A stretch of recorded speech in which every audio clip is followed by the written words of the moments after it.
let's be honest here. Who's worked in a job where you've had, dare I say, an incompetent manager? I think it's safe to say we've all had one, at least one. It's a common problem, but what if I told you it was bigger and far more widespread than you think? In this video, I'm going to explain why this happens and how we can start changing this issue to create better teams and increase productivity. Welcome to the channel, Leadership with Mike. On this channel, I help you become a more confident leader, and I do this with no nonsense, if that makes any sense. And I want to take a moment to thank today's sponsor, Connect Team, but more on them later. In my personal experience, I've seen many examples of great management, but I've also seen a few too many examples of poor leadership. Now, while incompetence seems like it's almost inevitable in the workplace, we need to realize that managers, and more importantly, their managers, can be held accountable for their lack of knowledge. Being a new manager, I trust that you know, is a daunting task, or at least it can be. There's so much to learn about managing teams and delegating tasks and handling difficult situations. And unfortunately, many new managers don't receive adequate training, which, it just perpetuates their feelings of incompetence. It's like being thrown into the deep end without ever having learned how to swim. As a result, new managers are going to feel overwhelmed, stressed, and anxious about their role. But here's the thing. It doesn't have to be that way. With the right training, with support, new managers are able or will be able to thrive and become confident leaders. As the saying goes, those who can't do, teach. But what happens when those who teach have never even been taught themselves? This really is often the case with new managers who are trained by their own inexperienced manager. It becomes a vicious cycle that can lead to confusion, frustration, and without question, a lack of confidence in both the manager and their team. Again, it really does not need to be this way because it's not that difficult. As a new manager, you yourself have the power to break out of the cycle by seeking additional training and resources, by investing in your own development.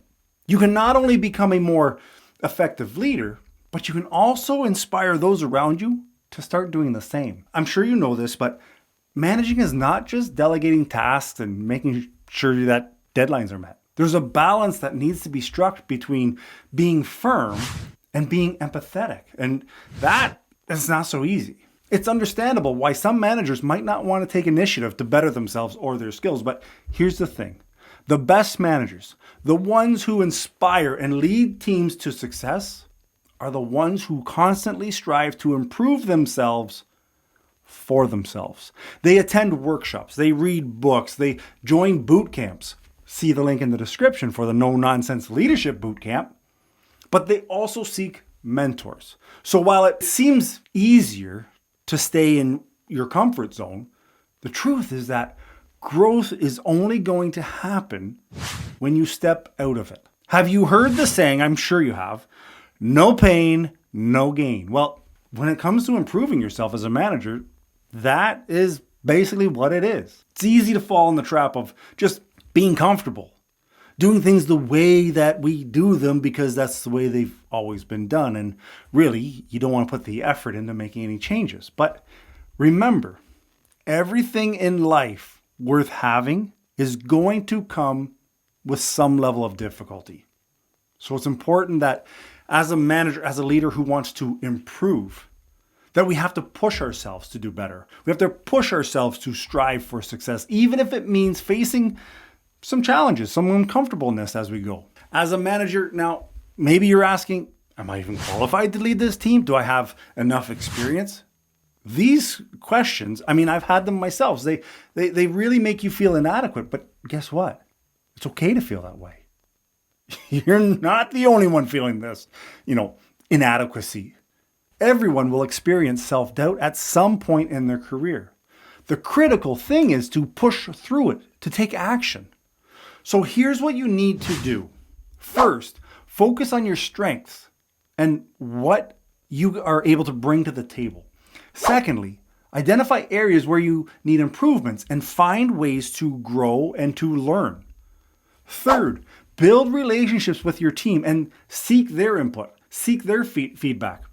And definitely, don't be afraid to ask for help. Don't be afraid to ask for guidance from your superior. By doing these things, you not only overcome your feelings of inadequacy, but you also excel in your position.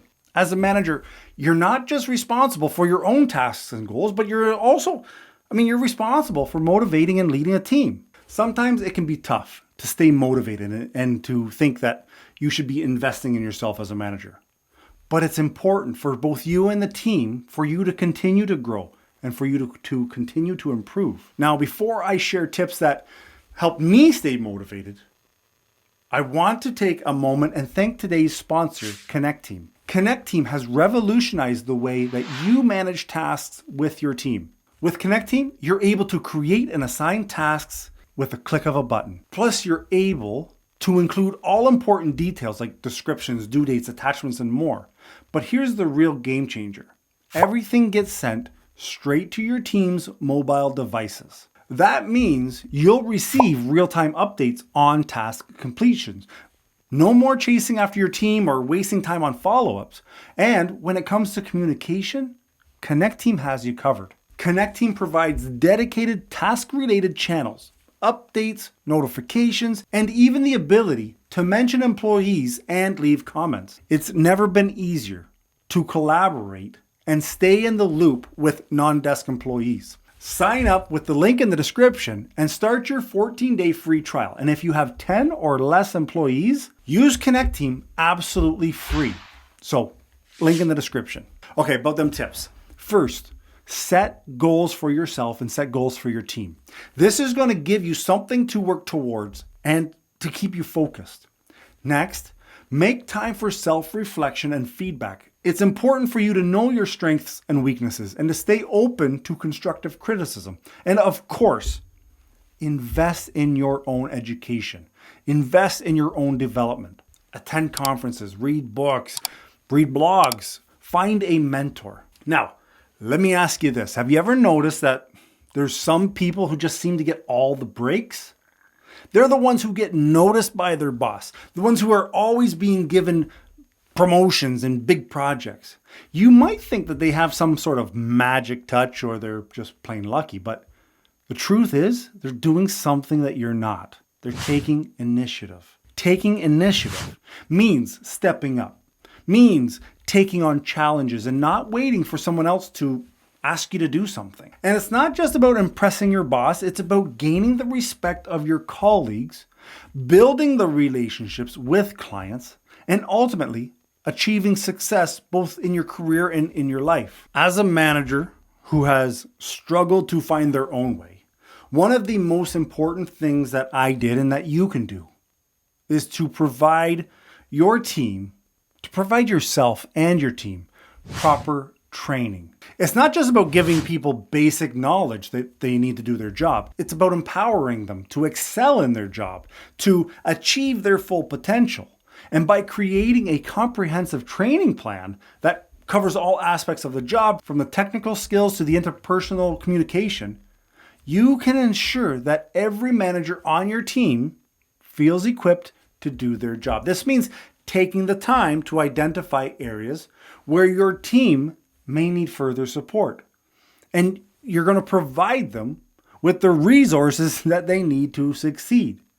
If you don't have this, if you weren't provided, start to create it on your own for the next guy that comes in. When you invest in your team and you give them the tools to succeed, everyone benefits, including the business. Now, have you ever looked at your boss and wondered, what the are they thinking? In this video, I share what I wish every employee knew about their boss. Get your coffee. See you there. Ciao.